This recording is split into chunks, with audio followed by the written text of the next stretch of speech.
Politics is not all black and white. A lot of folks do not identify with the more popular Republican and Democratic parties, which is why we've expanded our conversations on Fox 24 News Now to include the other candidates, including independent, green, and today, libertarian. Joining us to give some insight on her platform is Jo Jorgensen, presidential nominee for the Libertarian Party. It's good to see you.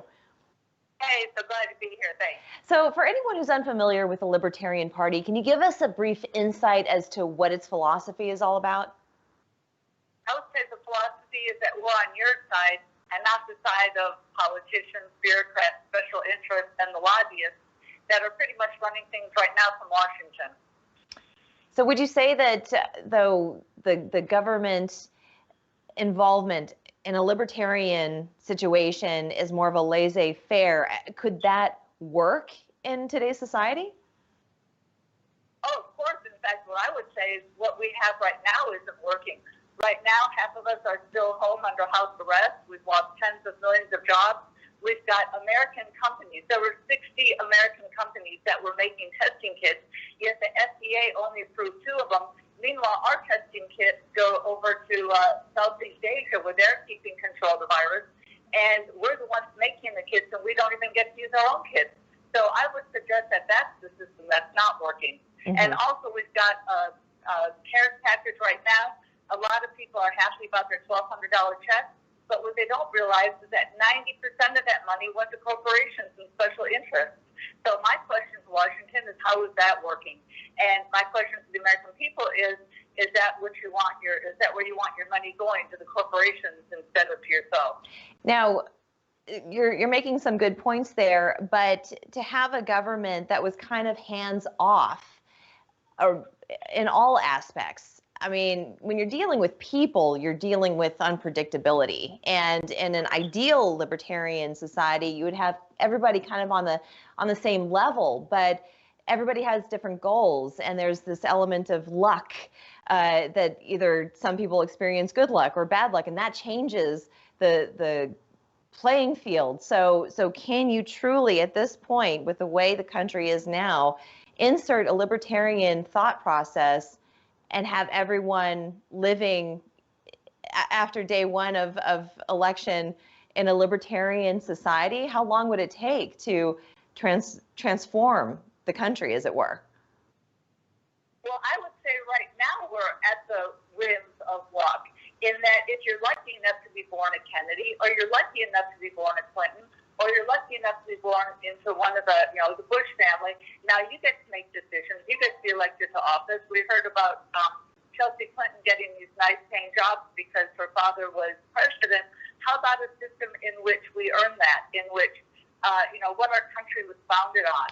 We're turning more and more into Great Britain, in which we've got a system in which the people in power retain the power, and then you have to be born into special families, or you have to be born into a family in which you can get an education, as opposed to you having a fair shot. Oh, I want to talk about some of the important issues that affect people that they really have focused on over the last 4 years, which was lower unemployment rates, a good solid economy, production within the United States, healthcare. How would you make the economy better under a libertarian ideal? Well, first I'd like to point out that research has clearly shown that if you put money in the hands of the free market system, twice as many jobs are created as if that same money is in the government.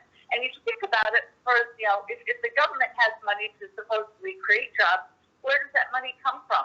It comes from us. It comes from the people. The government doesn't create anything. So rather than the government taking our money and they decide where the jobs are and they decide who the winners and losers are, we each decide. And let me give you an example with the coronavirus. A lot of that money went to large corporations. How about we keep our money, and if we want to support local mom and pop stores, then we should be able to do that. Mm-hmm. And personally, that's where I would spend my money, because I would say that many of the airline companies certainly didn't serve me well. So how about we get to decide instead of, again, the people in Washington deciding? And how has the reception been so far with your run for president? It's been beyond a wildest dreams. Even from the beginning, about 75% of our volunteers are from outside of the party, which is pretty unheard of, because people are tired of the system. They know it's not working, and they're looking for a real alternative. And we keep hearing the media say, and I keep hearing people on post say, you know, we've got two old rich white guys. I don't see much of a choice. And they're really excited about a real choice in which people are saying, you know what, how about you get to make your own decisions? You really don't need a mom and dad in Washington telling you what to do, telling you how to spend your money. You're an adult, you can probably make your own decisions. Well, Joe, I want to thank you so much for sharing your insight, and I think a lot of people will come away with this understanding the Libertarian Party a lot better. It's just one of those things that kind of slide under the radar that you don't really have a good grip understanding what it's all about. So, Joe, good luck with you. Thank you so much. Thanks. And please vote for me in November. And my website is joe20.com. We'll be back after this.